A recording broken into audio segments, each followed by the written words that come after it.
Hi, everyone. Thanks for joining us at COVID Conversations. And today we are in the final session of part one. There were three parts, and now we are in the final of part one, and it is the title of Data, AI, Public Health, Policing the Pandemic, and Unmaking the Carceral States. And so with us today, we have three individuals, and many of them are familiar to many of you. But before we go into that, we are first going to start with our land acknowledgement. And I'm going to ask you to just take a moment to join me and to settle ourselves, to ground ourselves. And so if we can just sit comfortably or stand comfortably or lay comfortably wherever you are. My name's Lana, and I'm going to be in conversation with our discussants today. So, this is the decade of people of African descent, and the themes that were selected by the United Nations were justice, recognition, and development. And so in recognition of people of African descent throughout the diaspora around the world, we just want to acknowledge their presence and their struggles from the advent of the last 500 years into this moment. And we'll be speaking into the realities of the coming of race and the construction of race and what it means in the moment of the pandemic. In particular, what race-based data means in the discussion here in Canada. And this land acknowledgement is for the territory that is currently named as Toronto or Toronto in Canada, which is Turtle Island. And so we'd like to start by acknowledging the land on which we are gathered today and by acknowledging the caretakers of this land. This is the land and the territory of the Mississaugas of the New Credit and the ancestral lands of the Mississauga, of the New Credit, and the traditional lands of the Anishinaabe and the Haudenosaunee, Ojibwe, Chippewa, Huron-Wendat nations. As we think through these relationships, it's critical that we acknowledge Canada's settler colonial past, present, and hopefully a different future. And so it's important that we think about our relationships as we go into this conversation, recognizing that this is a contested territory and much is unceded. And so I'd like us to take 3 moments of silence. And those 3 moments of silence are to recognize the following.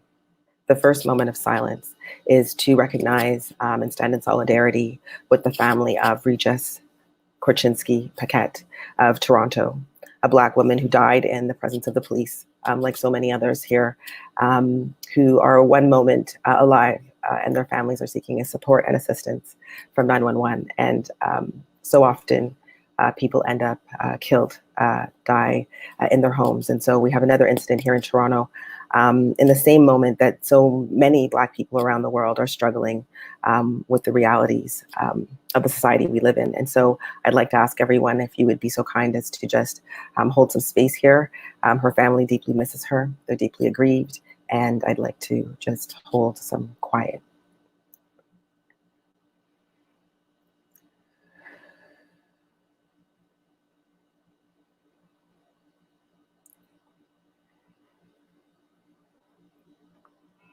And the next moment of silence is a moment of silence in recognition of the preventable death of Black frontline workers who have passed on and become terribly ill and not recovered from COVID-19. There are the seen workers that are now being celebrated as essential workers who largely went unnoticed before COVID. But there are also the unseen, those who work as live-in caregivers, both with the elderly and with the very young, those who are temporary workers, some in factories, some bringing our produce and province from the fields to the table that we would not enjoy without their presence. And so there are many essential workers, seen and unseen, sung and unsung. And unfortunately, one too many has already passed on. And so in this moment, we'd like to hold and recognize with the families that have survived and still have to contend with other consequences. I'd like to hold this moment of silence and respect and gratitude for their work in the hopes that it might not continue.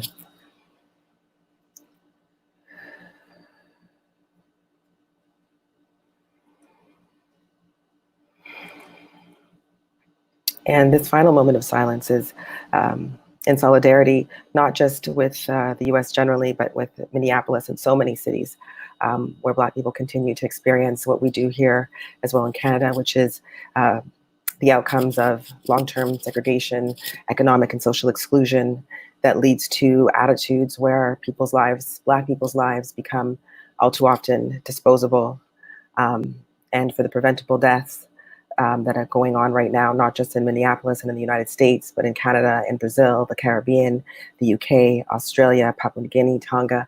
We go around the world in recognition of people of African descent, people defined as Black, and we hold this moment of silence.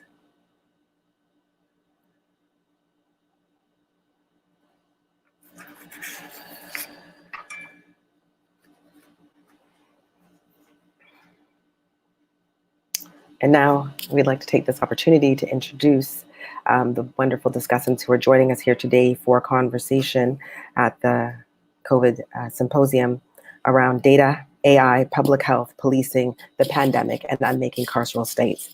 I'm going to introduce each one of the discussants, and then we're going to go into some of the questions, and those questions came from both the community and various chats throughout the last two sessions.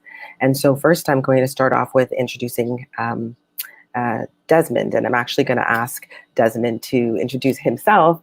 Desmond Cole, I'd like you to take this opportunity to just unmute yourself and share a little about yourself.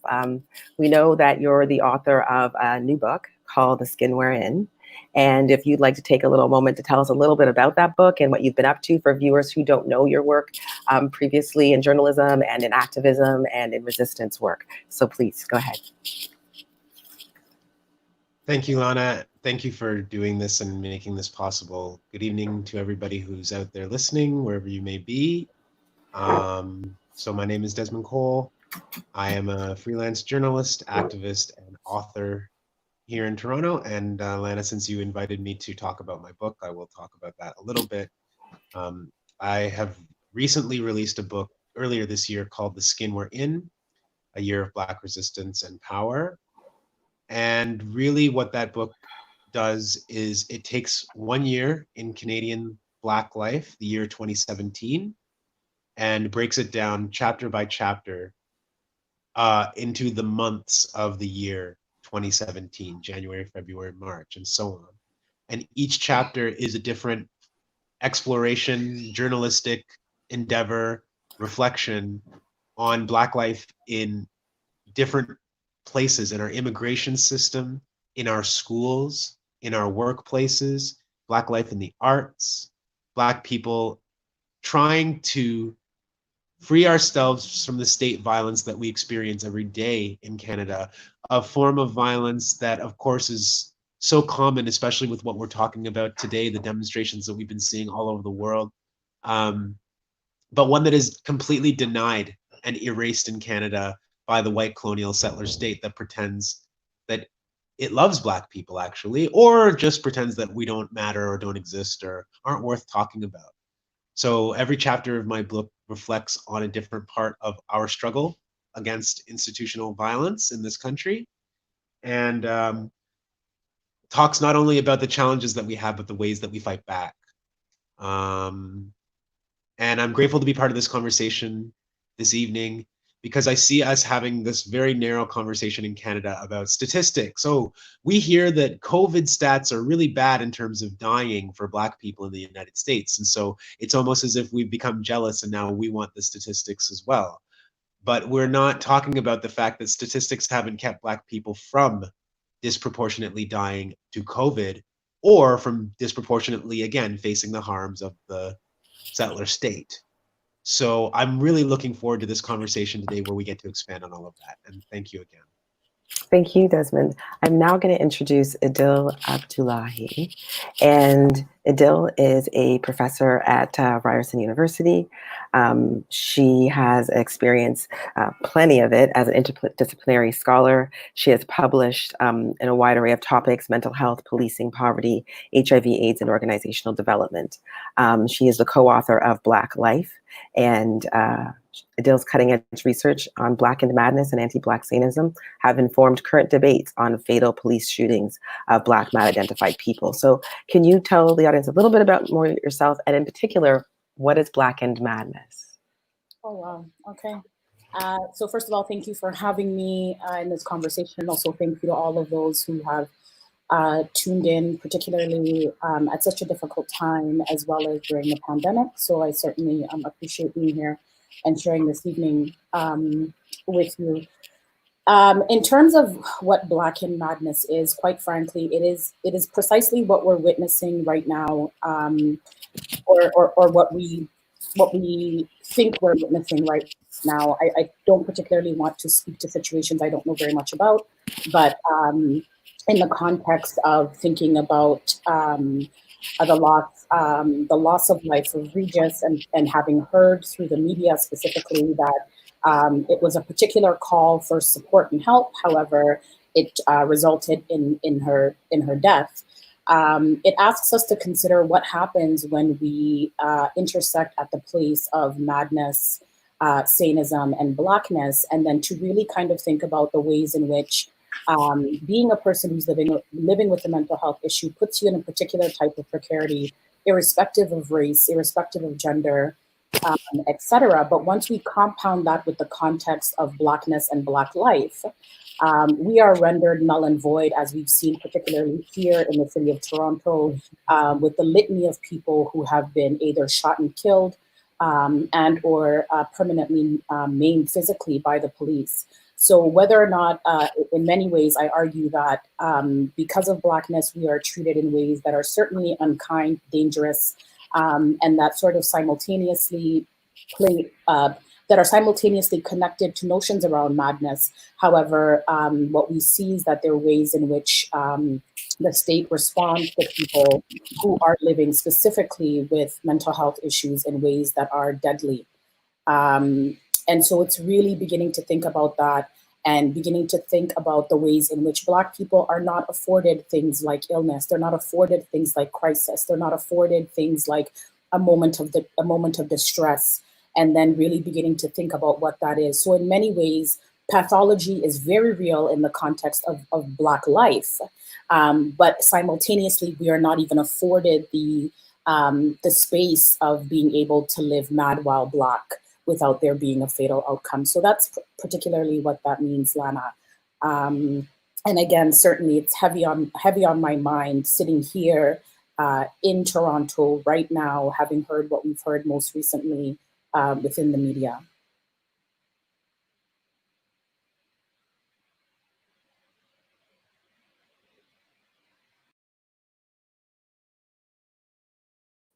Thank you, Adil. That was appreciated, because often people use words in different ways. And so it's really helpful for folks that are listening who come from different areas of work and different areas of experience and different areas of life, that we can share a vocabulary, at least for this conversation, and create more opportunities for broader conversations.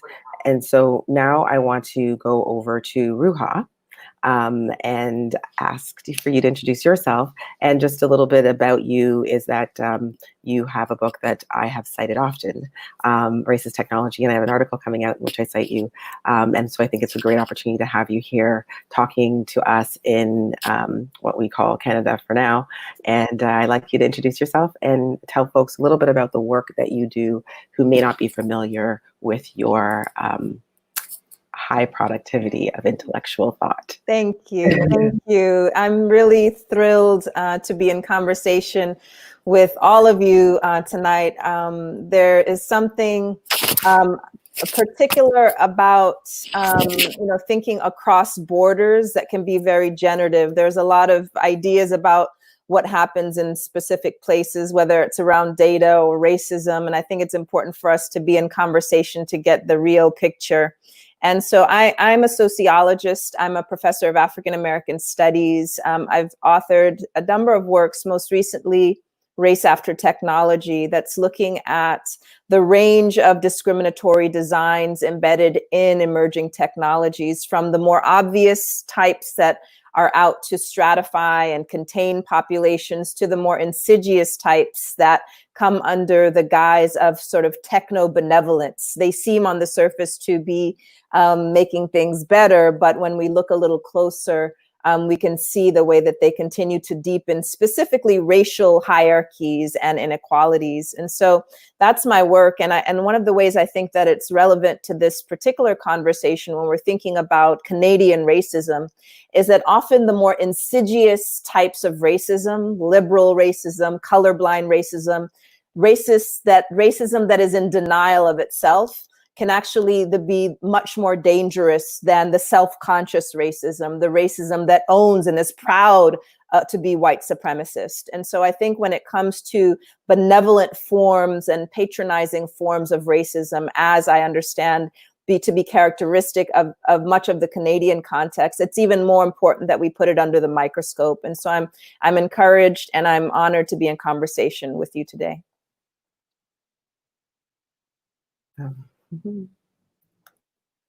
And so part of what I want to do today is get to the questions. There were a lot of questions from our other two sessions and prior to.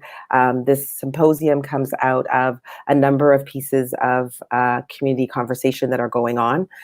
Part of that came to me through people being deeply distressed about the way race-based data was being invigorated, and there were different points and tensions. And so the most constructive way I thought was to open the conversation up and to generate more conversations so that we can find our own equilibrium here rather than feeling that one has been pre-decided. And so the first question is going to be I'm going to ask Desmond to respond, and then Idil, and then we're going to have Roja take us into the second question. And so the first question, and Desmond, I would love to hear your thoughts, and we've asked this across all panels. Are we, as in Black people, the diverse, heterogeneous Black people that make up Canada, are we as Black people all asking for the same thing when we ask for race-based data, or when the race-based data demand is being made? Is everybody asking for the thing? And your thoughts, please. Unmute, yes, yeah.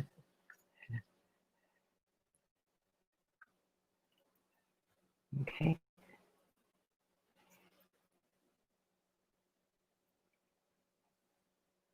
So while Desmond just gets ready to come back on and unmute, I'm going to just jump over to Roja while we're waiting, and I'm going to give Idil a chance in case she has to jump in next. So Roja, I'm just going to cut to the next question and come back across. There's been this conversation around race-based data in Canada, and so often the way in which statistics about African Americans are spoken, almost lauded. In the US, they know how many people are infected with COVID. They can see a rising trend, and the bullets and the headlines come fast and furious. And that is often what it's pointed to say, look, they can do it. So why don't we have that information? But there's some concerns about that. One of them, respectfully, is that African Americans didn't pick the right racial categories, and the current stage of data production occurred much before most African Americans had any say or had any clout in the political process to decide what kind of data would be collected. And so I ask you, what are your thoughts when people around the world, particularly in Canada, say, oh, they have it, we want it too? What might we want to reflect on?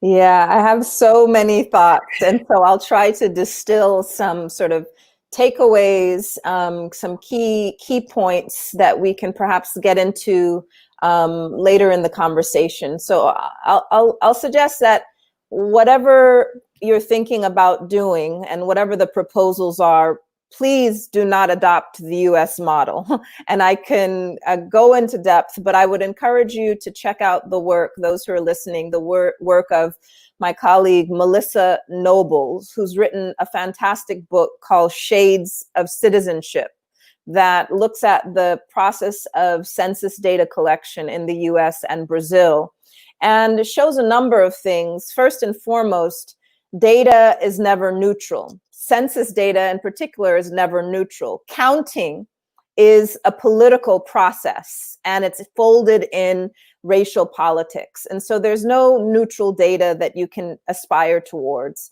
And demographic visibility, data on different demographic groups, is never a straightforward good. In fact, it has been routinely weaponized to pathologize and criminalize different groups. And for that, I would encourage you to check out the work of Khalil Muhammad and his text, The Condemnation of Blackness. Even now, during the COVID crisis, the data that's coming out showing higher mortality rates for Black, Latinx, and Indigenous people are being weaponized, are being used to pathologize communities. Our US Surgeon General went on TV and a press conference a few weeks ago to scold Black and Latinx communities, saying don't drink and smoke as a way to prevent the infection. And so his words and his statement is a textbook pathologization that grows out of a long history of a culture of poverty discourse that places the burden on communities who are experiencing and are being made vulnerable by systems of oppression, rather than look at those systems themselves. And so even now with COVID, the data is being used in ways that ultimately will harm our communities. And so rather than racial data, I would encourage my colleagues and comrades in Canada to think about what it would mean to collect data on racism, to turn the lens onto powerful institutions that are producing vulnerability and risk for people, flipping the lens away from vulnerable groups, away from racialized groups, and at those that are creating that racialization and that vulnerability. And in all of this, I would remind us that we're not only talking about government officials who have been complicit in collecting and weaponizing data. My own field of sociology and the social sciences have been a handmaiden to this process. These fields have actually been complicit in this. In fact, the Moynihan report, which the Surgeon General was parroting in terms of the culture of poverty discourse, was authored by a social scientist. And so we need to think about the role of the academy along with policymakers, along with data sciences. And so that rather than continue to produce data under the false idea that visibility is always good, we need to understand that visibility can be a trap. Visibility can take the form of a predatory visibility, which actually harms people. So what is the alternative? The alternative is to democratize the process of data collection, and the communities for whom we supposedly are doing this for, in the name and to help, the communities need to be at the center of not just data collection, answering questions that have been posed by others, but the process of authoring the questions that need to be answered in the first place. And a great example of this is the organization Data for Black Lives, who in the last week have come out with a powerful statement that we should all study, that essentially says that we will not allow COVID data to be weaponized, and gives us specific strategies and a platform on which to do this, not just in the US, but in all the places which vulnerable groups and racialized groups are having our visibility turned against us. I think that's really important what you said. Yeshi was preparing the report while we were getting ready to do this show. So you will be seeing her in the future, all things being well. And on our Facebook page, you can click and you will see the cover of her report. You'll be able to click on that report and read it. There will be a report produced from this as well, especially using that question that went right across to kind of bring forth the multiple perspectives around what does the demand for race-based data look like. And I think the articulation and kind of teasing out, the research industrial complex, the way the academy can profit from Black suffering and, turn that into just an unending cycle of grants, right? And how that becomes weaponizing. We've already seen here in Ontario, we've seen it also in Quebec in another iteration.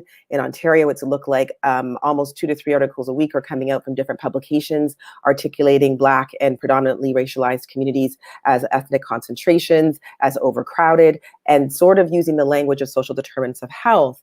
But the analysis underneath is lacking, because it never articulates that there were a set of policies put in place that allowed rent in the city of Toronto to go up by hundreds of %, in a very short period of time. So in fact, people used to be able to afford a 2-bedroom or a 1-bedroom or a 3-bedroom or a townhouse or rent a house if they needed to. Now those prices have skyrocketed out of the needs of the real estate moguls, that crowding is being suggested as if people are choosing to live in confined spaces rather than the space that you're being able to purchase, 500 square feet at $500,000+ and that's on the low end.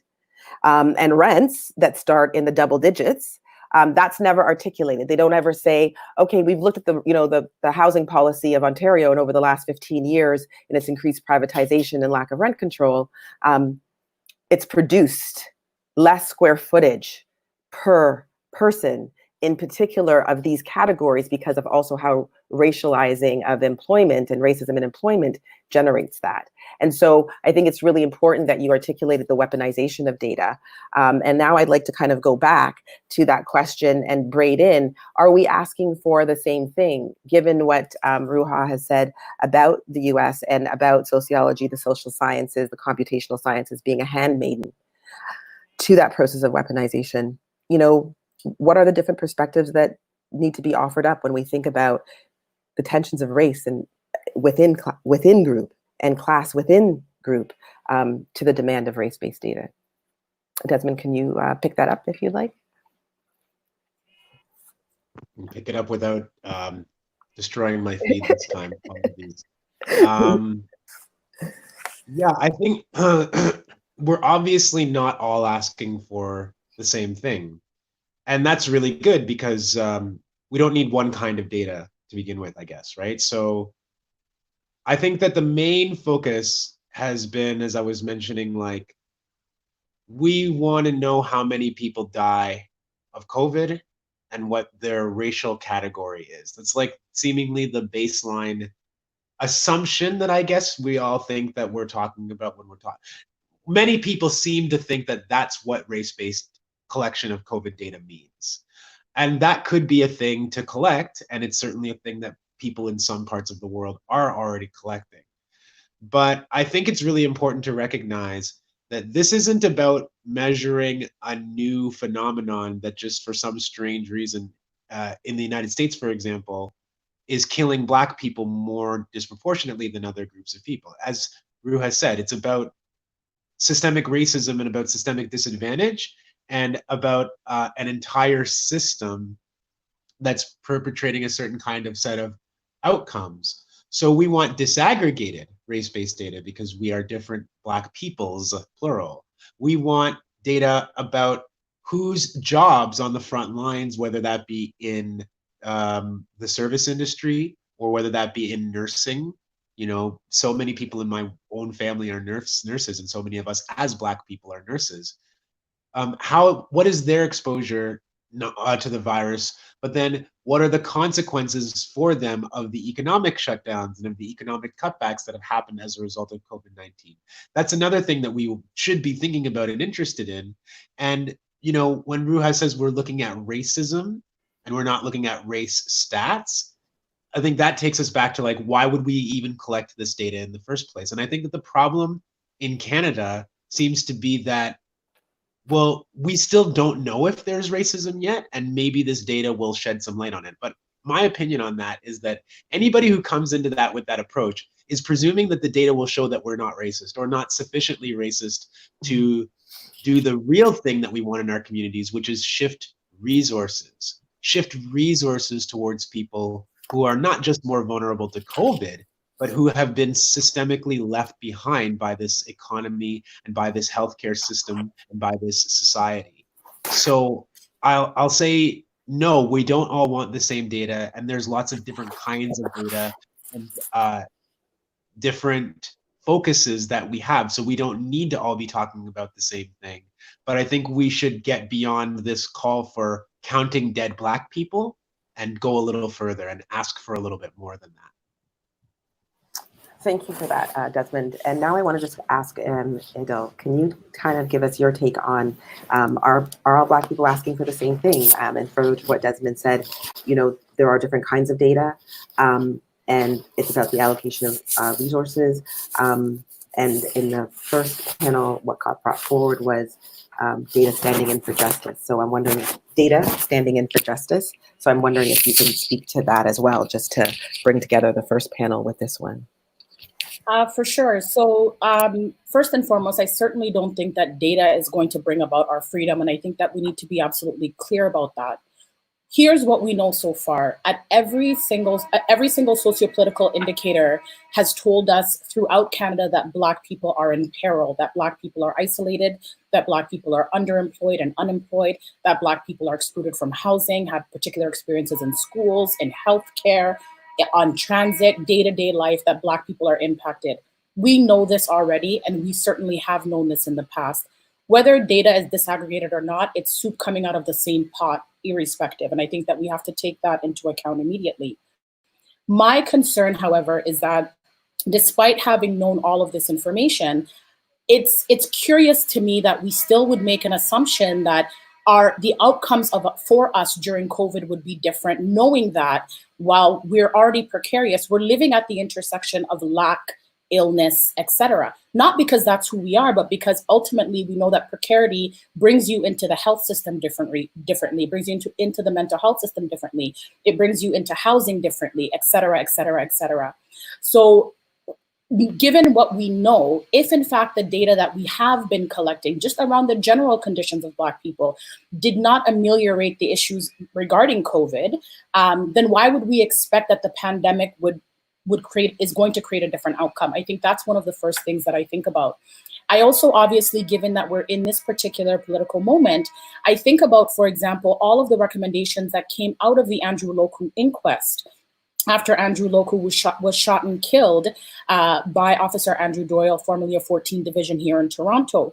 We had a set of recommendations that came out of that. In fact, we were told that there were going to be responses around that. Yet and still, we see that most recently here in Toronto, in fact, that, still police are responding in the same way. What we also know is that, in fact, Black people are overrepresented within the mental health system. We know through the Ontario Human Rights Commission that interactions with the police and Black people often end up fatally. We know issues around charging and bail and etc. So we have this information. So what I do want to bring back from the Monday conversation is certainly that research does not, quoted by Dr. Ronaldo Walcott actually said that research does not make for better policy. And I think it's important for us to consider that. I also think it's important for us to consider not just what we're asking for, but what in fact will be counted, how it will be counted, how it will be collected, and then what we're supposed to do with that information. I think that's something for me that's also quite troubling. And quite frankly, within systems that are absolutely racist and disgusting, we also need to consider the fact, we need to consider why it is that we trust that these people would collect the right kinds of data, and or that even that it would be good data, quite frankly, right? So those are the things that come to my mind, certainly. So are we asking for the same thing? Well, I'm not sure what other people are asking for. What I am sure about certainly is that there's a number of things that we do know, and unfortunately, what we know has not changed what we do in practice. The data has not informed practice. The data has not informed research. The data has not informed any of these things to date. So I'm just cautious and I'm very mindful that we're not really looking towards data to be what is our refuge, when in fact we need to be able to use multiple kinds of tools and be rigorous and nuanced in the asks around data.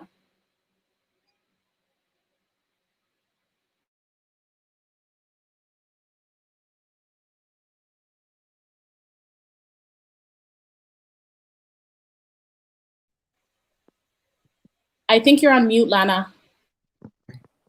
We don't have to play the game the attendee is saying on the screen, that just because the government asks for data doesn't mean we have to get the data. And I think this is a longer history of go fetch, right? There's a long history of Black people being put in a position in the Americas to go and fetch whatever the plantation empire asks for. And I think sometimes we have to be very mindful when the bait and switch is being offered, because we have 400 years of data in the Americas that tells us what happens to Black people whenever pandemics come. It's not our first pandemic. We are still struggling with the outcomes of the HIV pandemic. that is a byproduct of contact with Europeans. We are dealing with it here and globally right now. The data coming out of the global organizations is upwards of 90% of all white European people have access to ARVs, whereas we've just approached the 50% mark if you add every program. And so we have to think about the fact that that is tied to the number of Black people who participate in the testing for those drugs, those antiretroviral drugs to become available. They are still the last beneficiaries of that. And so I'm very cautious, as you are, Adele, when you talk about looking at the relationship to having a lot of data. HIV produced a massive amount of data, and still we have yet to see any impacts. And I wanted to bring that forward from the panel 2 earlier today. And so as I go into the next question, you guys have already started into it, and it is, what do we need to understand in order to make just choices? So choices that are focused on justice to end the pandemic, such as we won't create a dystopian new normal post-pandemic that stigmatizes people along pre-existing lines of inequality. Can I have responses to that? And if we can start with Roja on this one, and then go to Adele, and then to Desmond.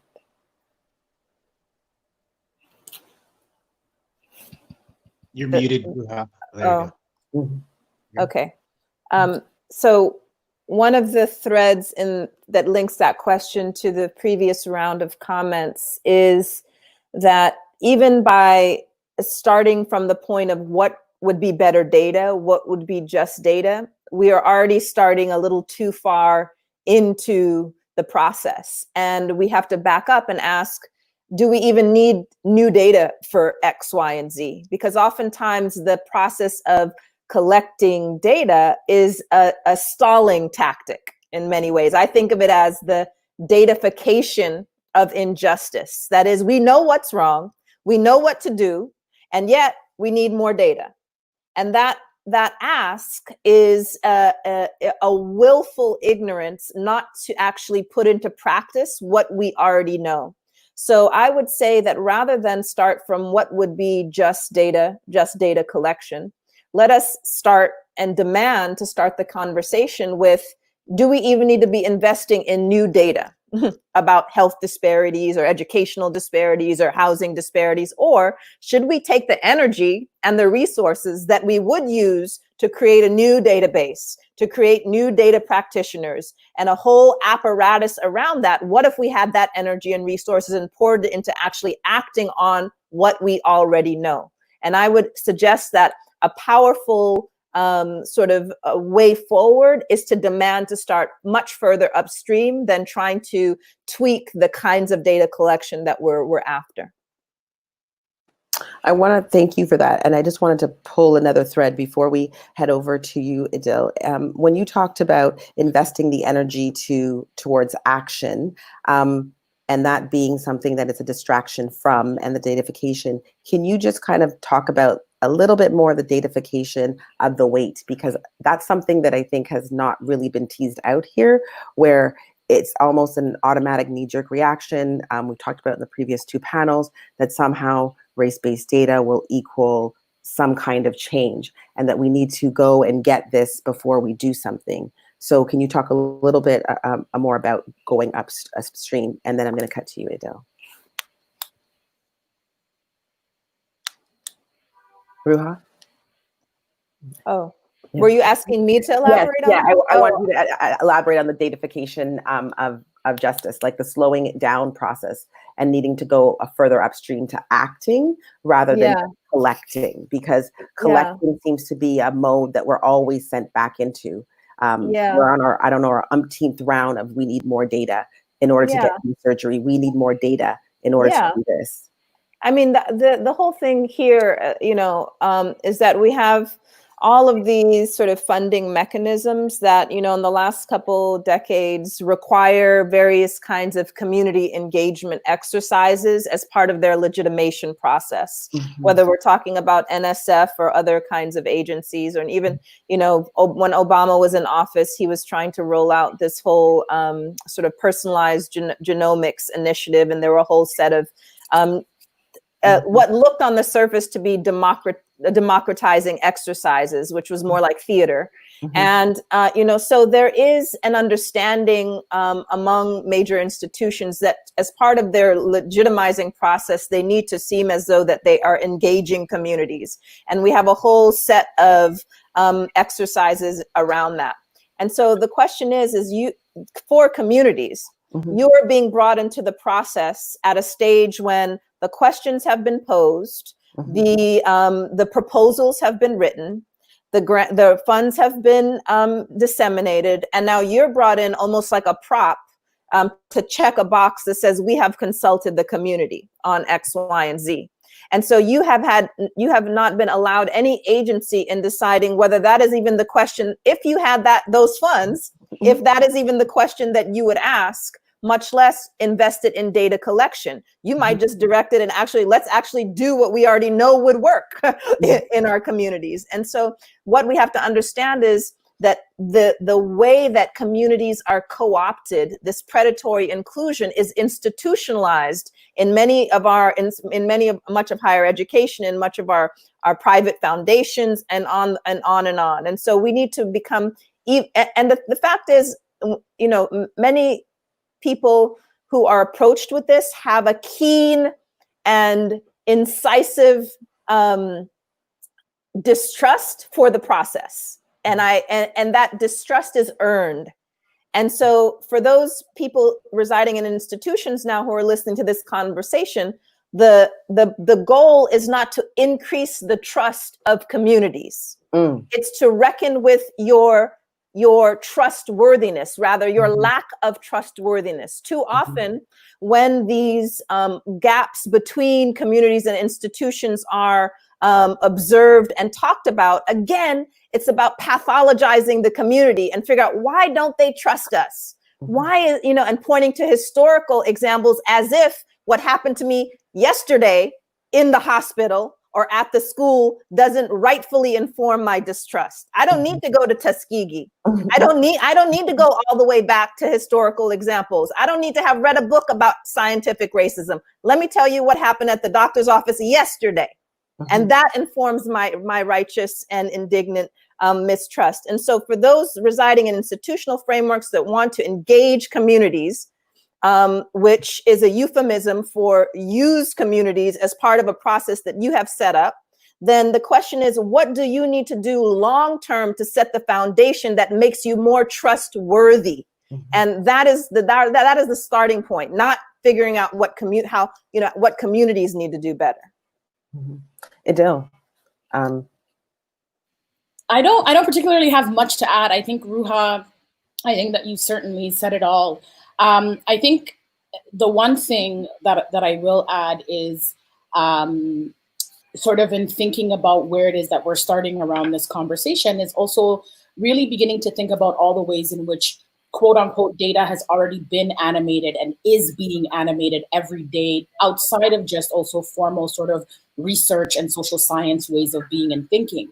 And so I'm also thinking about the ways in which we see this through art and poetry, and a bunch of other different ways of living, right? And the ways that we really can begin to think about sort of Black life, as defined by Ronaldo Walcott and I, really as a way of really thinking about that as evidence, right? And thinking about just the ways that we're able to see those animations play out, and actually begin to take that seriously, because I do think that there's a way that when we sort of get caught up in this data rat race, even when we're trying to fight and defend our own lives, that ultimately what ends up happening is we end up reproducing these really, evidence-based and neoliberal ways of beginning to think about what the responses to solutions are, as opposed to knowing that like we are a creative set of people who are full of ingenuity, in fact, right? And so I think that's the only thing that I would add, is that even in our sort of calls to want to use sort of the same tool to challenge these systems, that quite frankly, a lot of us are reproducing sort of white supremacist neoliberal ways of also engaging in sort of knowledge and epistemic validation in ways that are really problematic, right? And that seek to disenfranchise the ways in which we've come to know, which is above and beyond sort of engaging in these formal kinds of institutions. Like Roja said, ask me about what happened with my doctor yesterday, and I'm able to sort of give you that rich narrative, right? I want to thank you for that. Desmond, and based with what your two colleagues just said, Roja and Adil, just please jump in, share your thoughts on, how do we prevent creating a new normal that's dystopian post-pandemic, given our drive towards data, which sounds like we don't always need data in the same way. No, we don't. And I really appreciate what's been said already by both Roja and Adil. I want to go back to the idea that Roja brought up before, which was about techno-benevolence. Thank you for that language. I haven't heard that one yet, Roja, but that's really, really a helpful and precise characterization of what we're often dealing with here. And I want to use an example from recent days here in Toronto to help further illustrate this point from a policing perspective. I have to say, rest in peace to Regis Korchinski-Paquette, who, as we mentioned off of the top, on Wednesday night fell 24 stories from her balcony after the police responded to a call to her home, and she was presumably alone in an apartment with several police officers, and then fell to her death. The police said that she just fell, and now it's being investigated. So in a situation like that, what we're hearing so often now in these last few days since that happened is that, yeah, we need something new to stop police from potentially killing our community members or simply being negligent in their responses to us, and that negligence leading to our death. And I mean, what I would say is that the new data that's being proposed in this case is body cameras, because the Toronto Police Force doesn't have body cameras in Canada in most places, and our Toronto Police Force certainly doesn't have them. So that also is a form of data. A massive, massive sweeping up of our personal information and of the city's personal data that is thoughtlessly being put forward now, because the idea is maybe that would have somehow stopped Regis from plummeting from the balcony. And I find that to be offensive. I mean, I just think, like what Adil said before, is that the ingenuity of our communities as Black people not only means that we respond to and intervene in crisis situations all the time and that they don't end up with us killing somebody, but also that we don't have the right to use the amount of force that the police have in the first place. So we can't use force in the way that the police do and lean back on that as a way of solving a problem. We have to be more thoughtful and flexible and creative with our responses. And so really here, what's being called for is a different kind of intervention than policing. But because we are afraid of a different kind of intervention, because that releases the grip somewhat of white supremacy, give the police a better tool and let them collect more data. And we don't need more data in this situation. It's a perfect example of how we already know what to do, and we could put money back into our own communities and take it away from the police if only we were courageous enough to do so. And it is techno-benevolence, because the idea from white people is that somehow giving the tools to watch more Black people die is the kind and, by the way, neutral thing to do, because we cannot trust Black people to account for their own experiences. We need a machine to do it. And I think that takes us perfectly into the next question, which is, how do current demands and responses for race-based data enhance or diminish the self-determination of Black communities? We've walked right into that question. And so let's think about like self-determination, because one of the things that people were concerned about with the diversity of perspectives was that there was this track that folks were being put on, and a track that many people could think about in many different ways that didn't lead them to data and didn't lead them to the police, but it led them to things that are low tech that we know that work. And so can we talk a little bit about self-determination as a driving force in the way we ask questions, in the way we think about how to act on what we know? Like, it's no question that if you work in a job where you're exposed to bodily fluids and people coughing, and you don't have protective mechanisms, as many nurses, PSWs, people living in homes providing care to the elderly or the young, that you are at high risk of being exposed and that it's not you that is the risk. So how might we think about this with self-determination as a collective principle? And I just want you guys to speak openly, given that, you know, the idea of more technological equipment for the police is such a fanciful idea, and, you know, collecting race-based data is the other fanciful idea. Please jump in. Yeah. Dill, I'm going to ask Dill to jump in first if she can. No, you're not. Okay, sorry. Go ahead, Roja. I'm sorry, I thought you were motioning. Go ahead. Okay. Can you hear me? Yes. All right, wonderful. So, I mean, that's there's so many different ways to unpack that, and one of the things I'm thinking about in terms of self-determination is that we have to confront the hierarchies of knowledge that inform what we consider to be legitimate or illegitimate forms of knowing and data. And this goes back to what Adil was saying about the kinds of data and narratives that we already produce well, that are not just seen as illegitimate from the outside, but which we may even question, even our own experiences, second guess our own knowing. And so part of self-determination, I think, is reckoning with the ways that we have internalized the mindsets and the hierarchies with which have oppressed us, because we could be self-determined, but because we haven't reckoned with that internalization, we would produce the same types of hierarchies of knowledge and kinds of data that we have been the target of. And so I think, you know, this is really a part of understanding that there's no hard divide between them over there, you know, the institutions and people that are exercising the systems of oppression, and us who are the target of it, because we have internalized these structures of knowing. And so again, it's about revaluing for ourselves our own knowledge and our own forms of data and story and community and relationality, because no one else is going to value it for us. And so this is something that we could do yesterday, which has to do with questioning our own, the own patterns of thought and knowledge hierarchies, which we reproduce in our everyday lives and communities. And what does that look like? You know, again, it would, going back to the video cams and the police, you know, even among Black communities, there is also this pushback against the protests and this attachment to the innocent victim and the good way to resist. And so these are not just stories and discourses that exist out there, but even among our communities, there's a way of reproducing these same racist ways of knowing and thinking when it comes to policing or health or education. And so part of it is reckoning among ourselves how that operates.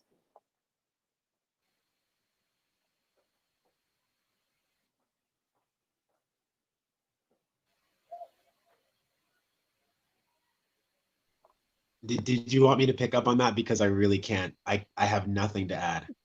That was exactly needed. So I may just actually add, if I may, sorry, I may just add a couple of just quick thoughts that I had.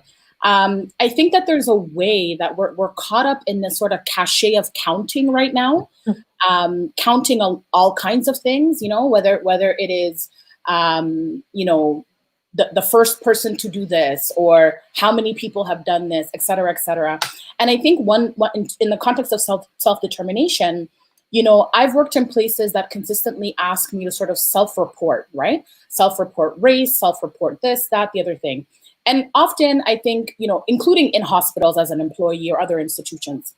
And oftentimes I don't participate in it. And I don't participate in it largely because I'm first of all resisting whatever this institution is doing, because I also know that there are other outcomes if I was actually to self-report. And so I think that this idea that even if we're asking people to participate, that in fact everyone is going to participate, or in fact that the idea that data can make some of our lives better, there's ways that there are those of us who are inside some of these systems already know in fact what's going on, and or don't trust in that kind of process, right? And are using the idea of not being counted as a mechanism of resistance, right? And then I'm also thinking about, Lana, one other last thing I want to say is you talked about, there are many people who are doing work in these systems. So when I think about even just recently, the City of Toronto sort of put out this map, or not sort of put out this map, that identified sort of the COVID hotspots. And one of the things that I had thought of for me was, well, I look at this map, and the first thing that I think of is, if I see, particular kinds of neighborhoods that I know are neighborhoods that have a high number of racialized people, Black people, new immigrants, working class people, etc.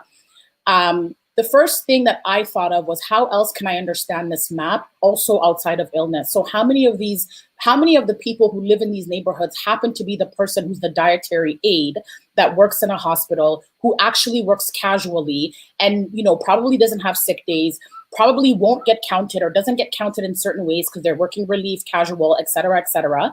And now maybe homesick without us having a particular record for that. And I don't know that data would have captured that particular person, right?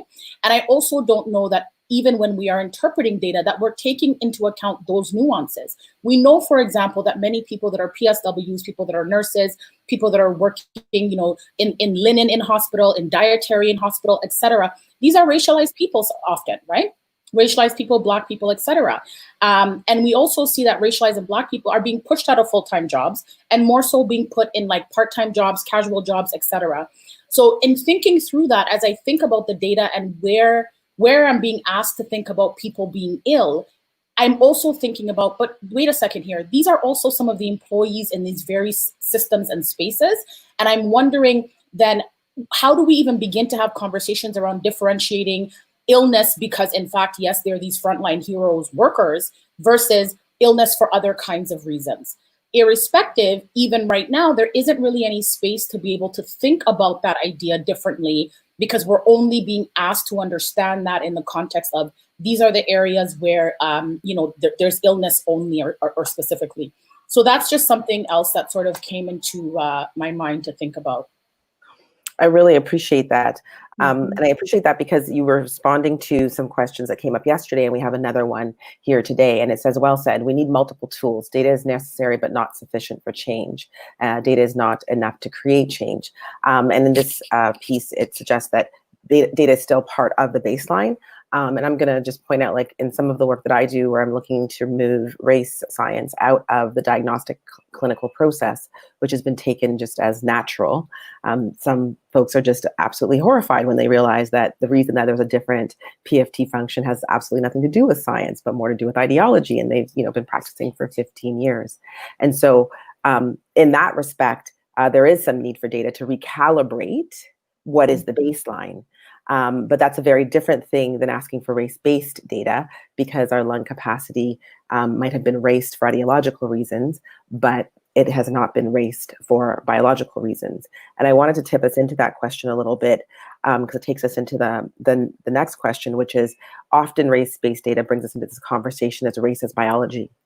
Race as not only just biology, but as indicative of pathology, as in, because there are Black or racialized folks, there will be higher disease, not because of housing policies that increase rents and the lack of policies that increase employment equity. So those things aren't what's teased out. It is that somehow, and we saw this happen in Quebec, and it was literally said by a health official, a recognized health official, that, oh, now that we're collecting race-based data, because of the race-based data request, let's also look at what the genetic, and again, this word vulnerability, and I encourage you to go to our site. We'll be posting that article on vulnerability and decoding it and how it's used as a weaponized term and code switched. And I thought, how did we go from looking at neighborhoods in Quebec that have systemically been underfunded, that have suffered from extreme manners of racism and exclusion, to now asking the question about genetics and genomics and predisposability and language like susceptibility. So I want to kind of put that together with this piece that's emerging out of algorithmic racism, which is, the refurbishing of older types of apartheid. Like, we have this, race as biology showing up. We've got these hotspots showing up. We've got the language of ethnic concentration, disproportionality. It's a whole vocabulary, particularly around Blackness, that does not suggest that anything is good is going on. And so if we can talk a little bit about, how falling into some of these data spaces brings us into these conversations that put language in our mouth, and get us to form words to describe ourselves, that one of you earlier said has very little to do with the questions that are on our minds, but are on the minds of those who control the systems that maintain their jobs. So if we can talk a little bit about how race and racism have been shifting into algorithmic forms, and where the frontier is of data justice and racial justice. And just jump in, no need to be in orders or anything like that. Well, I would maybe just say that it's really easy to go from susceptibility among Black people, like you're more susceptible to this, or you're at greater risk because of some biological Blackness that you started off with to these illnesses. It's really easy to go from that to then being like you're the originator of this and you're actually the problem, and that you're the source of where this is coming from. And I've been thinking a lot about the AIDS epidemic and how it has taught us a lot of lessons about these things. This notion that that particular virus is like born of Blackness, and how that has affected things like immigration screening in Canada, so that people for so many decades have not been able to even travel or move because of this notion that like this virus is coming with them, and that it's like central to us as a people, and that it's somewhere in our body, in our biology of Black people, rather than something that's communicable, and has gotten into Black communities for specific reasons. So I hear a lot about people saying that, yeah, it's because of preconditions that Black people have. But I mean, we just saw George Floyd lose his life, only to have a state-sponsored autopsy say that it wasn't because he was choked, as we all saw on camera. It wasn't because his air passageway was cut off, but it was actually because George Floyd has some pre-existing conditions in his own body, to heart stuff and to lung stuff, that just made him die while the police were confronting him and squeezing the air out of his body.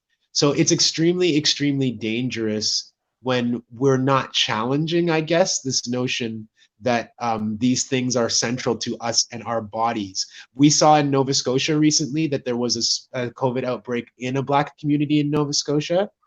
And that's exactly what happened, was that the premier and the health minister went on television to scold Black people for their reckless behavior that led to this happening. And then it was left up to the Black communities to be like, you're going to fix essentially your own problem. And people are being deployed out as volunteers with no resources. So when we talk about like self-determination, just going back really quickly to the last idea, we can't address these things if they're just part of our Blackness. Then there's no way to actually, you're just going to be George Floyd on the ground. I don't think there's nothing that we could do. And we can't solve them with self-determination ideas or practices if we don't have the resources. So sending volunteers into a community in Nova Scotia where there's a COVID outbreak, but not giving them training and pay and resources to do it, is also not the answer. Yeah, I think we have to understand these fields, as Desmond, the example of George Floyd is, illustrative of this longer pattern. We saw it also with Eric Garner, when the medical examiner who basically works for the NYPD again said it was underlying health conditions, not the chokehold that the officer. And so this is a long-standing tradition, and it's not unique to medicine. It's not unique to different scientific fields, and nor is it something inaugurated by algorithmic technologies, but it is the default setting that these fields will be put into the service of powerful institutions that need an alibi for institutional structural racism. And that's what these knowledge discourses give them, rather than take responsibility for creating vulnerability, for creating risk. They can use these particular forms of knowledge to embody the risk, embody the vulnerability, and make it seem as though it is intrinsic to individuals and groups. Now, we can go all the way back to chattel slavery and look at the role of Dr. Samuel Cartwright, renowned physician at the time, who coined an entire malady called drapetomania, which was the mental illness that caused enslaved people to run away. So this is a prime example of pathologizing the behavior of groups that are trying to survive under oppressive systems and saying, you know what, we're not gonna really focus on slavery itself. We're gonna figure out why you are so sick that you are trying to run away. He went so far as to prescribe different remedies for slave masters to use to whip their property into shape, you know? And so when we see the use of digital tools today to calculate the riskiness of individuals, the riskiness of whether you're going to default on a bank loan or get evicted or violate parole. We are using these digital tools as a kind of digital drapetomania, focusing on individuals and the most vulnerable, saying, I'm going to figure out why you are doing this, rather than turn the lens back and actually look at the system itself. Now, in hindsight, we're very good at doing that. We see how fallacious drapetomania was in the past. We see how deluded Samuel Cartwright is in hindsight, but many of the same logics persist today in the way that we train our scientific and technological tools in the wrong direction at the people who are trying to run away and not the system from which they are running. Mm-hmm. Yeah, You know, and I think that I quickly want to just add one thing briefly. In terms of sort of, thinking through this sort of idea of both the algorithm and ideas of autopsy and Blackness. So again, I'm sort of thinking about the Toronto context specifically. You know, in my new book, I'm sort of working out, I write about this idea of the autopsy, particularly in the context of when police kill a Black mad identified person. And I talk about the number one, autopsies are forensic. And I think that we need to be really clear about that. And they're sort of digging and searching for this thing. And often while we're digging and searching for the idea or to try to make sense of what happened, it's important to note that in that context, in the very way that Black people are just killed without any consideration, is the very same way that the body is treated in that way to garner a narrative from the story, from that body, right? So what happened, what was going on, et cetera, et cetera. But in thinking through the idea of what's happening to this body, what we're actually doing in many cases, the algorithm is so we can always make whiteness innocent, right? It is actually the algorithm in the context of an inquest, in the context of looking at sort of a body, etc. It is really about thinking just about how we simply, how do we engage this quote Black body in a way that will make sure that we make whiteness innocent? And how do we ensure that we're able to make sure, how do we make sure that the stories align, right? So once we have this dead person here, that often the system has actually killed, how do we ensure that now we use that same algorithm in order to explain away how this person got here in the first place? And so really about thinking about the autopsy and the inquest as a technology in and of itself. And that's always why I'm cautious when I hear people talking about, well, you know, and of course, I want people to advocate for inquests. Of course, I understand that. I understand that we want to know what happened. But I also think it's important for us to know that that's the purpose of an inquest. The purpose of an inquest is only to know what happened, right? What went on that day, etc., as opposed to saying, how did we get to a place? It does not lay any blame, right? So just sort of beginning to think that through, it's one of those things that tells me that the idea of the algorithm, the idea of intelligence on our bodies, it happens, and I say body because I'm talking about when a person is deceased, from Black life to death, there's no way that we are innocent in that process. And we have to just consider that. I think that's quite powerful what you said, Ido. And I'm also thinking about what I've heard you speak previously about the alibi. So I feel like there's something coming together here that hopefully it'll continue to surface through the talk. And here we have a comment from someone who's watching and who talks about Aruda has called for studying the genetic difference in marginalized and racialized communities. And so this is a call that we've seen many times. We've just spoken to this calling for looking for evidence in the body of the victim or the survivor of the system of oppression, rather than looking at the system that caused the violence in the first place. And we have here, Adil is very familiar, Desmond, with this case as well, in terms of he was harmed directly, was caught on camera by police. He died, and there was even healthcare implicit in delaying the telling and the sharing of his death. So we see this kind of algorithm going all the time, and this idea of the algorithm, authoring death and taking away responsibility. So I'd like us to go into that. One of the last questions before we come back to just a fulsome discussion is that what can we do to mitigate and to turn the rising tide of algorithmic racism and what I talk about in my PhD work, AI apartheid? And if we can kind of break down some of those words in whatever way that we're comfortable in the way that we understand them. So again, how do we stop, how do we mitigate, and how do we turn the tide of rising algorithmic racism and AI apartheid? Because all of this data is going somewhere. It's producing particular kinds of impacts. And that's often made invisible when we talk about data, particularly in healthcare and life sciences. It's always as if data is, and it's not doing anything but helping. But that's not what the literature has shown me in an in-depth investigation. So if we can open that up for conversation.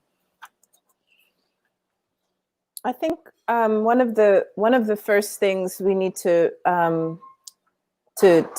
deal with is the economic sort of context in which the vast majority of these technologies are being developed, and the racial capitalism and the tech industry, the fact that just a handful of companies that generate wealth more than many nation states collect, circulate, capitalize on this data. And so we can't just narrow the scope in trying to tweak a particular technology or technologies and make them more fair or just, because the larger context in which they operate are one in which power is being concentrated in the hands of a very few. And so we shouldn't sort of have hope that behind closed doors, those designing and conceiving these technologies are going to operate in the best interests of the public. And so we really have to think about what public interest technology is going to look like, and what we have to demand of our governments in relation to this industry to recoup that power so that it's not concentrated in this way. There's no ethical platform or principles in which, for example, Facebook has tried to essentially create its own Supreme Court internal to Facebook that decides precedent in terms of what various technologies are considered ethical or not. And so that's an attempt to respond to the growing criticism, rightful criticism on the part of everyday people. But the idea that we would allow that to remain internal to the company and trust that they will act in the best interests of the body politic, I think is misguided. And so we have to think, I think, really broadly about what public interest technology and technological infrastructure has to look like in terms of laws and policies that govern and regulate this industry that are producing AI apartheid, discriminatory designs, the new Jim Code, et cetera. And so long as we sort of, again, don't start the story or start the analysis far enough upstream, then we'll be tweaking the sort of the edges. It's like, let's paint the slave cabins a brighter color of red. Let's make the chains, let's take 50 pounds off the chain. Let's make the whip a little softer. No, we have to abolish the system that's creating these harms to begin with. 100%. Absolutely agree. And I would say that another thing that we need to do is, when it comes to who's vulnerable, one of the things COVID-19 has really helped me understand is that now the white state can kind of say, well, we need to know about your health, Black people, but why do they want to know? Because they are the ones who think that they're in crisis now. So whether our communities have been in crisis this whole time has not been a concern to white people, but now the notion of a communicable disease that we personally can spread to them has them saying, now we have to look after your health. And what does that lead to? It leads to things like the province of Ontario saying, we will authorize our police forces, for example, to have a database of COVID infection so that before the police get anywhere near an untouchable infected person, they can actually look into a database and see whether or not that person is safe.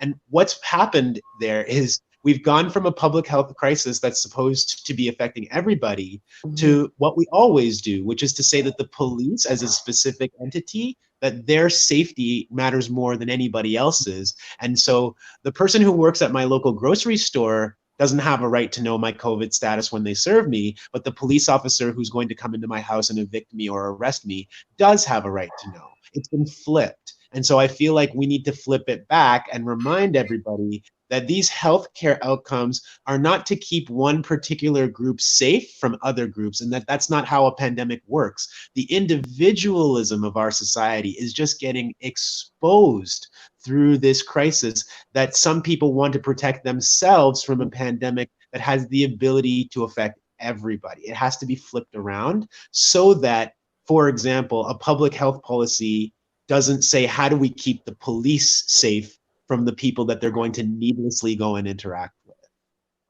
with? I think that's some very important information that we haven't actually thought about. And I like the way throughout this conversation that each of you have kind of asked folks to think about flipping it. And this is something that I think needed to be entered into the conversation, because frankly, when we have the way the framing is, as you talked about, kind of taking up the way in which a very oppressive colonial system that's designed to manage people into units of production to extract profit, and now data, because data is currency, it's another form of extraction that needs to happen. It's the directionality, and that's something that I've been very interested in, is what is the direction of the question? And when we're doing really good, if we're going to engage with numbers, we have to ask, what is the direction of the question? And when people were talking about race, I was like, I'm confused. Good science would suggest that we ask the question at the source of power. That's what we do in business. If you want to find out how well something's going to do, you figure out who has the power to make the decision, and that's who you consult with, right? It's called the signer, the decision maker. Business has a very clear process. And all of a sudden, when it comes to, it gets flipped. And I'm like, it's not flipped anywhere else, right? If you want to know what's happening, you look at the decision maker. And so I think it's instrumental that you guys spoke about, flipping that lens and looking at the direction from which power is generating the decisions to cause the negative outcomes. I also wanted to kind of tie back into this piece around carcerality, like incarceration, sites of containment, prisons, jails, and the ways in which algorithms, predictive justice, and predictive healthcare, because as we've seen, the province has decided to, against the advice of lawyers and civil liberties unions, place health data in police data systems, as if this is an aid, as if this somehow helps public health. It also helps generate a particular kind of criminalization around your health. So maybe can we talk a little bit about how algorithmic racism is coming kind of at an intersection where health and the system of police are coming together? Yeah, I can provide two examples, but Idel, did you want to jump in? Sure. So a few things. I wanted to say earlier, Lana, that AI and algorithms are created by the same social forces, in fact, that are impacting us. So the idea that both AI, algorithms, et cetera, are sort of are outside of the context of racism, capitalism, homophobia, et cetera, is already problematic. So first, sort of put that out there. And then I think sort of in the context of thinking through COVID and the ways in which health and records around health precarity become criminalized, a really good example to look at here in Ontario are the ways in which people living with mental health issues were in police databases historically, right? And not just that, once you had sort of an apprehension under the Mental Health Act, that would be something that would remain within that particular system, and that had grave and severe impacts. In fact, the MAD community did activism to ensure that this does not happen, because there ended up being basically the experiences that Black people have every day, which are, once being dealt with in ways that are unsafe, etc. That information actually being shared in other spaces and places. That's actually what happened already in the past. So when we think about in terms of what will happen if we know people's COVID status, that's also going to have severe and grave impacts. And it's also going to disproportionately impact people who are, again, marginalized in particular kinds of ways. The other thing I just want to remind us that, there's ways that we talk about AI and sort of the impact of algorithms as if it's something that's coming and not as if it's something that's already here. And so if we think about even the ways in which databases become quickly connected in moments of emergency, when things like consent easily get thrown out of the window. For example, you go to an emergency room here in the city, or in Toronto specifically, and I want to be really clear that I'm talking in the context of mental health specifically. There's ways in which we begin to sort of, in the emergency room, get at any kind of information that we can, which in many cases means things like having access to a person's OW card and knowing maybe the last time that they got their medications, etc. Right? So there's ways that the systems quickly connect and converge in moments where, particularly the person who's impacted by the issues, health might not be at the best place.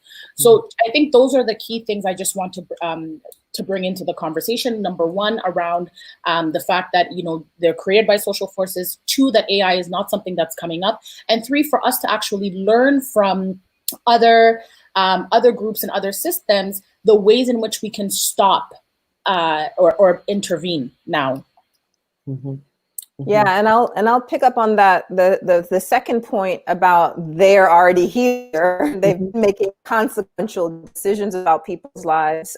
Two quick examples. One, in the context of COVID, the more that we've seen the dangerous conditions of our jails and prisons, the overcrowding, some municipalities have been trying to find tools that would predict which people are safe to let go and to release, and using these predictive tools that have already been used throughout our carceral system. One in particular called Pattern, which was supposed to create a risk score and tell them who's not risky that you can let go, right?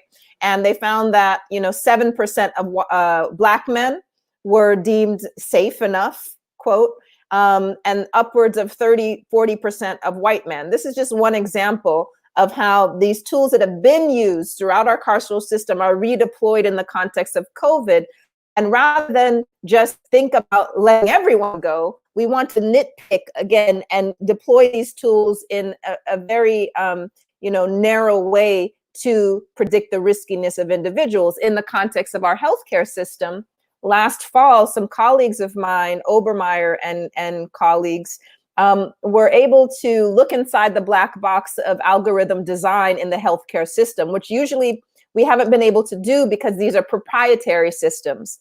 And so what's especially important to note, especially for Canadians, is that the designers of this particular healthcare algorithm did not explicitly take note of race. That is, it was race neutral. And so what it did is it used cost as a way to predict healthcare needs. So this digital triaging system unwittingly reproduced racial disparities because on average, Black people incur fewer costs for a variety of reasons, including systemic racism. And so when you start looking at this, you begin to see that indifference to social reality, indifference to the ongoing racism within the healthcare system, tech designers and adopters will almost certainly reproduce them. So in the case of this widely used healthcare algorithm that affects millions of people now, more than double the number of Black patients would have been enrolled in this program to help them stay out of the hospital by giving them more resources and more attention if it had actually based on need rather than cost. And so in this case, race neutrality turned out to be a deadly force because it was ignoring the ongoing stratification among patients seeking care.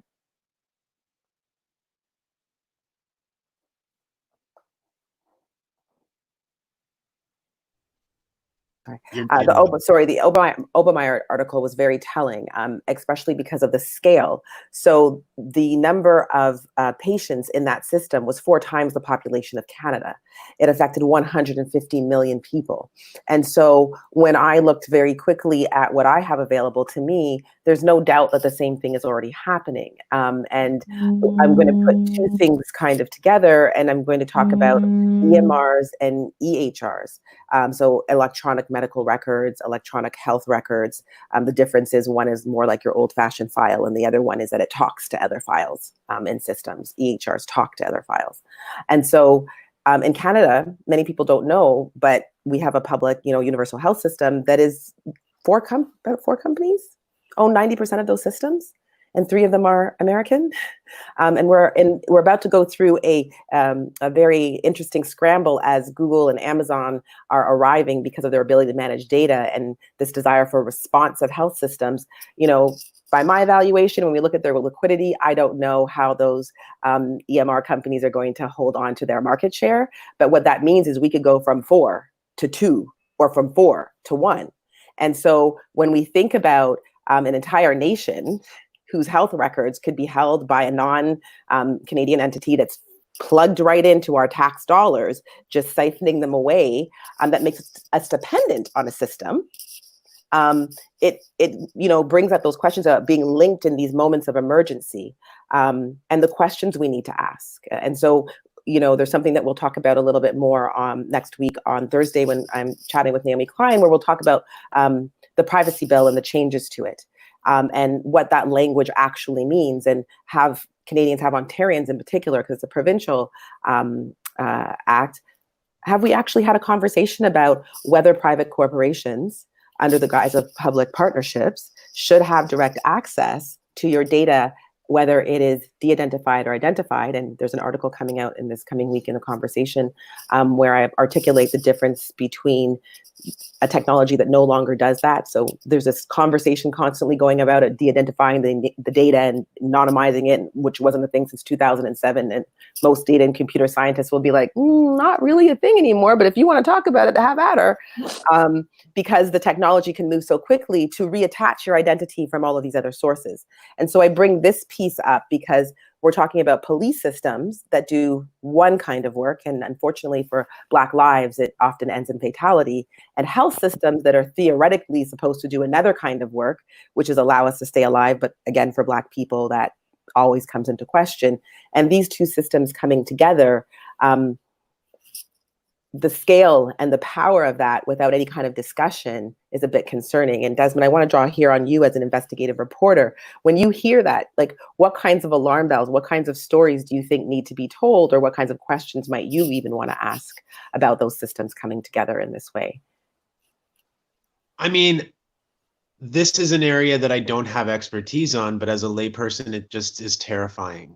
I was thinking when you were talking about algorithmic AI and this predictive kind of nature of it, that I can't think from, I think a lot about policing because that's where I spend a lot of my time and energy, but I can't think of an algorithmic intervention into, say, policing that doesn't reproduce the same racist outcomes and assumptions that were already there in the first place.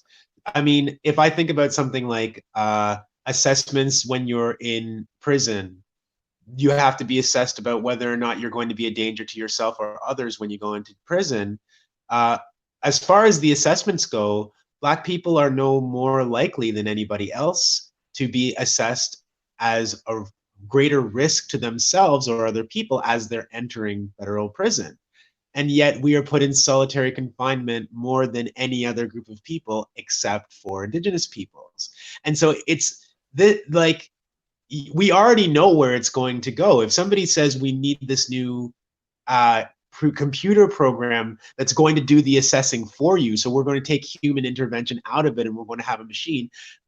Why would we believe that that's going to be a different outcome? I guess I'm just deeply suspicious, and I'm scared. And when it comes to our health records being in the hands of corporations, and when it comes to our medical information and data, possibly being shared in ways that we're not aware of, this is an area I just feel like the public's never going to have enough literacy to be able to protect ourselves. It reminds me of the agreement that I read before I download an app that's like tiny little print and this long, and I just want to use the thing that I'm trying to use. And so I'm not really able, perhaps, even if I want to read all of this information, to take it in and do something useful with it.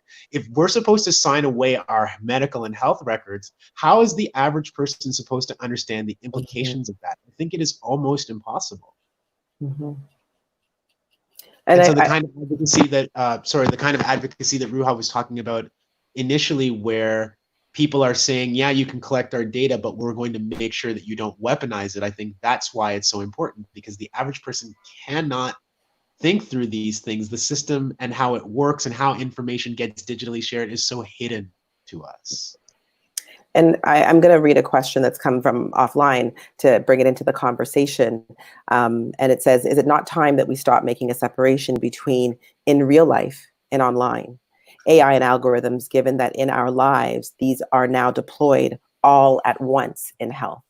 And if we can think through that question, that there is an increasing merging, and I'm thinking of a particular philosopher right now who talked about this merging between the digital and the daily, that it becomes almost inseparable. His name is escaping me right now, but I think that's a warranted conversation, especially given what you said, Desmond, that we don't have the literacy as yet, which is what I hope this conversation begins to generate for us, a site to begin, not even begin, to continue to articulate the literacies that we do have in a way that we can share, and to develop newer literacies.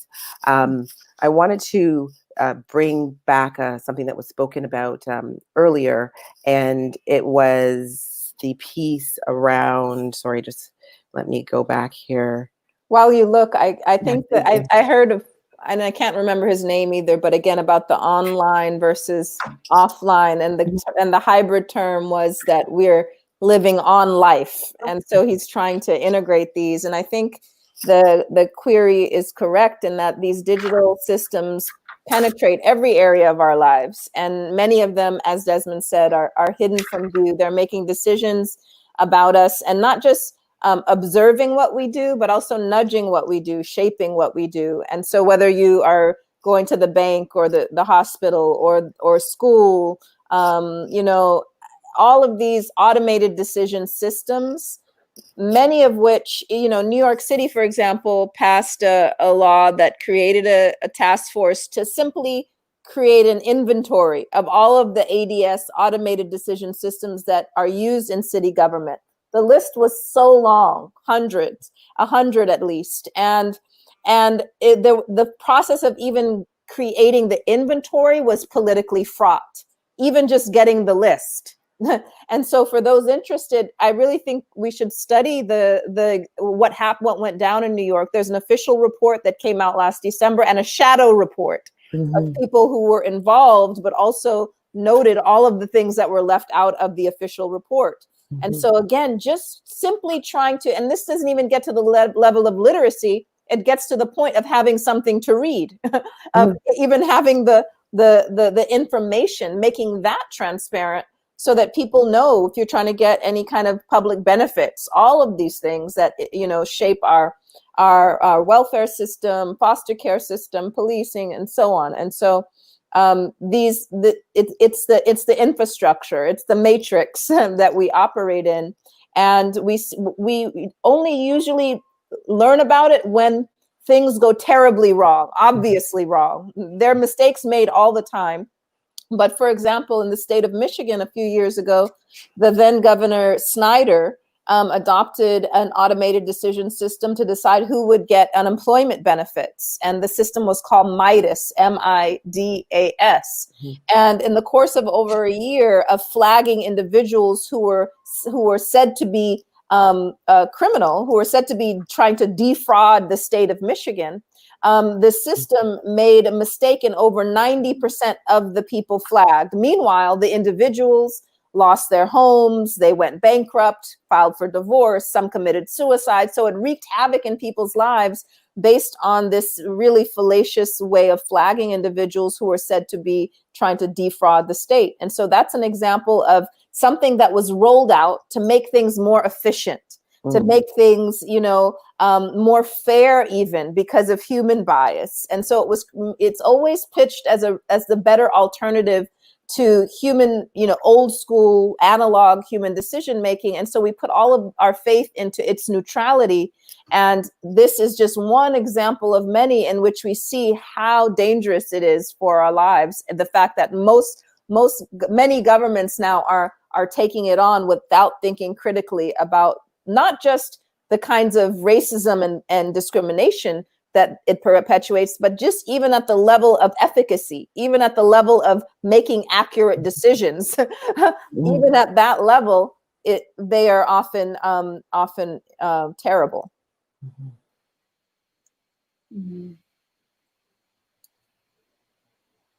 So I'm going to jump into the gap and give you guys a chance to think for a minute. I wanted to come back to this idea of fair and a better alternative, that somehow these automated decision-making things are better and they're more fair. Again, I think distracting us.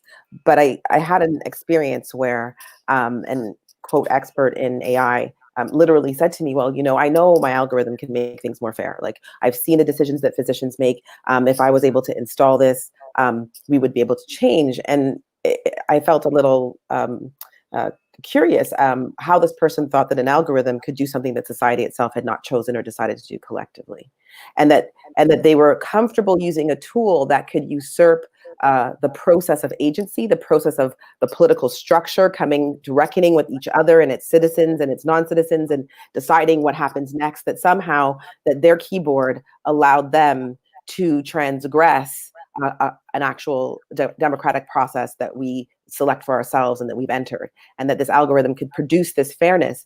And I thought, is it your training that makes you think that this is possible, that there need not be consent, that we need not make a decision, and that the individual didn't think about what that system would have to do? So in order to ensure that that doctor wasn't racist and gave you the right referral form to send to the next place, it means that there's a form that has a sensor, that has a timer.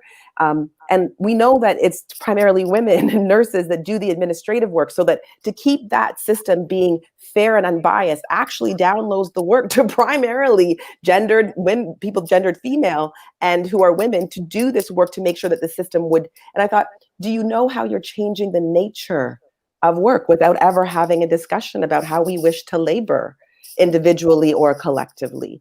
And so this idea that fair, better, more efficient takes away the entire conversation of what does it mean, as we talked in another session on session 2, like, what is the world that we want to create together? Like, how do we want to live? What do we want to create versus what are we being given, as I heard, being nudged along on choices, and being provided direction. And just as we get ready to close out, I wanted to give folks an opportunity to kind of revisit any of their thoughts. There was one note I have up here on the screen where someone wanted to know what PFT was that I said earlier. That's pulmonary function testing. One of the interesting things is it's one of the systems I'm working on to remove the race medicine, which means racism, from the actual diagnostic process. And interestingly, in this moment of COVID, respiratory long-term outcomes is one of those things. And I thought, oh, wow, how fast can I go? Because quite realistically, there's a lot of Black folks who are not going to get the kind of clinical support they need, because this test has some serious questions about how it takes up a racist biological in terms of literally breathing, as if Black folks breathe differently. And we've seen this come up again and again, as if we breathe differently than white folks, right? As if we're a different it begs the question, are we a different species? And the answer, just in case people don't know, is no, we're not. We're the species of human. So I just want to jump back around and kind of ask folks to kind of share their thoughts around what are some of the salient points they want people to come away with when they leave this talk, and they, chatting amongst themselves, and they say, I attended the data, AI, public health, policing, the pandemic, and unmaking the carceral state conversation. What do you want them to walk away thinking about? Mm-hmm. One of the things, Lana, just to circle back to your question earlier around AI, is just to respond to that. So AI is the real world now, and it's the life that we're currently living. And I think that's really important for us. Certainly a takeaway I would want people to consider. The other piece is we also have to take up the ways in which these sort of intelligences, artificial intelligence, et cetera, are actually and consistently working towards making us unintelligible, and ensuring that we put that in conversation with the fact that the very people who are certainly creating these algorithms are very much so implicated in the same social world that the rest of us are living in. And I think one other thing that I want to say is absolutely I understand that there's a focus here on algorithms and AI, so forth, but I also want us to keep in mind that AI in and of itself, algorithms, et cetera, can still happen with pen and paper. And in many ways are in my profession anyway, in social work, et cetera, when we think about all of sort of our standardized assessment tools, the ways in which we calculate and tabulate how people are able to understand these kinds of impacts, these are actually, again, it's not new, right? So when we think about notions of calculation, of assessment, of standardization, we also have to understand that while we're talking today, we're using sort of the discourse around artificial intelligence, AI, et cetera. However, these things have been in existence in various iterations. This is the current iteration, and certainly to keep our eyes on it because it will get further complicated. I think that's pretty much it. Do you want to go next, Desmond? Sure. I'm definitely taking away this idea of digital drapetomania that Roja brought into the conversation. And also, Idil was talking about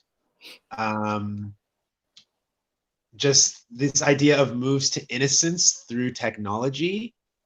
And I think that that's where I really want to leave this conversation, is that the stalling tactic that Roja mentioned earlier, this idea that we can find some neutral space to gather information, is always so that then we have to accept the racist outcomes that come from that data collection or come from that analysis or come from that system. We as human beings have to be responsible for the outcomes of our society, regardless of what the intentions are. And my big fear with all of this, techno benevolence that Ruha mentioned, is that you're not responsible as a human being anymore, and as a decision maker, as a politician, as a healthcare provider. When we download our own human responsibility into these systems, we're really trying to say that not just that we don't want to make a mistake in terms of human life, but that we actually as human beings don't want to be responsible for disproportionate or discriminatory or racist outcomes. So it's always our fault. Maybe that's the last thing I'll leave us with, is that whether we intend the outcomes that we see, we are responsible for them either way. And as was mentioned earlier, the destruction of the white supremacist system that leads to all of these conditions that have to be analyzed and studied and data collected on, the destruction of the conditions is what we're all talking about here. That's what I hear us talking about and what I hear us looking to dismantle. Thank you. Yeah, so I think there's three really brief points that I would love to leave with everyone. One grows out of a kind of organizing slogan of some of the community organizations who work around tech justice in Detroit and New York, are encouraging all of us to move from paranoia around these issues, technology, surveillance, all the things, moving from paranoia to power and building power, and understanding that that building happens best collectively. And so if you're listening to this and feel overwhelmed by the amount of information or the scope of the problem, and you just want to go and like live as a hermit in the woods, a digital free kind of existence, I would encourage you rather to move in the other direction, to reconnect and to find the organizations, including throughout Toronto, that work on tech justice, and be connected and build power with those organizations. The other thought I will leave us with is that while we've spent the majority of the conversation critiquing and exposing rightfully the harmful systems that impact all of our lives, I think we also need to remember and carve out space for the insight that the African diaspora, Black people everywhere, have also been originators of technology, inventors, creators, and technologies broadly speaking. And we shouldn't just conflate technology with the hardware and software sold to us from Silicon Valley, but to understand ourselves as not simply on one side of the problem, but creating a vision of a more humane technology that is embedded in communities and grows out of communities. And then the last thing I thought I'll leave us with are the words of Tony Cade Bambara, who said, "Not all speed is movement." And so again, with vis-a-vis technology, the calls for data, the urgency that surrounds the pandemic, we should always demand that urgency doesn't allow certain kinds of coercion and predatory inclusion to justify itself, that we can and must demand the slowing down of various kinds of efforts to solve the issues. And recall Tony Cade Bambara when she tells us that not all speed is movement. I really appreciate that. Not all speed is movement. And I think in different ways, each of you have kind of pointed out that opportunity to, if you will, the slow down sign that we see in zones and neighborhoods. And so I also want to, just as we wrap up, continue on that thread that these technologies and the idea of technology is a technology that Black people have also created. And here's a comment. As a community, we must establish data sovereignty if we are going to gather data at all. We cannot rely on the state to act ethically with our data or to do a damn thing with it. And I think that's an apt sentiment, and that's one that brought this particular forum into being. People from communities across the city and across the province had different takes on race-based data, and they wanted the conversation to be had. They wanted different viewpoints, and they didn't want to have a one-size-fits-all, especially as the repeated notion went across the country into different provinces without the nuances. And if you go back to session 2, for folks that maybe didn't attend this morning at 10 to 12, there was a very good breaking down the chronology of how that call actually came in the spaces outside of Toronto. And it was much more nuanced and much more critical. And they talked about how it got flattened and it got shifted. And it came into the format that we now see being produced through the newspapers over and over. And so I want to say thank you to each of you for taking time. I want to say thank you for sharing with folks just the way that you come to the topic, because not everybody here does AI and data. They do, IDIL that takes care of mental health, looks at blackened madness, carceral systems and interventions. And Desmond, you look at policing, Black life, Black joy. And Roja, you look at AI and you look at the sociality of technology. And so we come from all different spaces.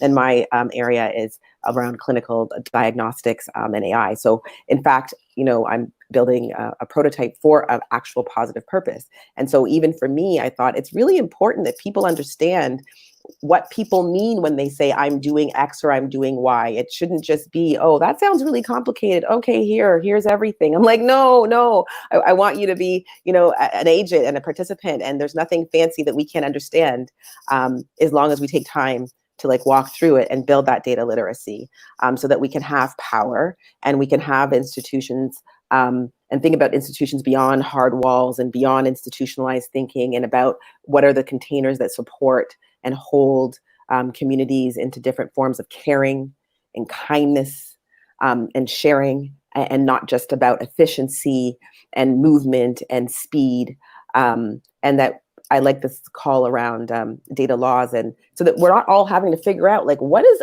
4.3.2 mean in legalese? Like, I don't know. Can I click to the app? Does it mean that it takes my passport out of my digital wallet? Like, and actually, a number of these apps actually do that if you've had that information in the system. But how are we supposed to spend our time doing that as everyday folks? And it's not reasonable. And so in that way, sometimes laws help, sometimes policies do, but I don't think it's a one size fits all. And as we wind up, I want to know if there's anything else folks want to share, because we're actually inside the footprint, and the other one we were a little outside. So I think we're hitting an average that's about on time. I just want to thank you and your entire team for organizing this session and all of the rest. It's such a gift to all of us, and thank you so much. We know that you have many other things on your plate, and that this was actually an expression of your care for our communities. So thank you so much. Thank you. And I'm actually going to thank the people, and for free off the side of their desk. Yes, I'll send some emails. Yes, here, I'll forward this for you. And that's what made it possible. And that's the kind of projects that I'm interested in, where I'm working alongside people who are equally invested in preserving Black life and, you know, pushing from the margins into the center of our lives, not into the center of a colonial project that takes away other people's lives. And so it's been a great opportunity. I'm looking forward to part 2. So for folks that you can check it out online, part 2 program is up next Thursday at 7 to 9. It's Naomi Klein and I. And then the EPI people, epidemiology, flattening the curve, all that stuff in plain English on Friday from 2 to 4, and on Saturday 10 to 12, the next generation, who has some really important things to say about if we don't get this in order, what they're going to get stuck inheriting. And they have a lot of ideas, and they're doing a lot of work around how to make the kind of change that Roja, that Idil, that Desmond have talked about. And I just want to say thank you for saying yes when I asked you, and you just said yes. You know, not yes, this, that, and the other, but just yes. Thank you very much. Thank you. Thank you. Good night, everybody. Bye. Bye-bye.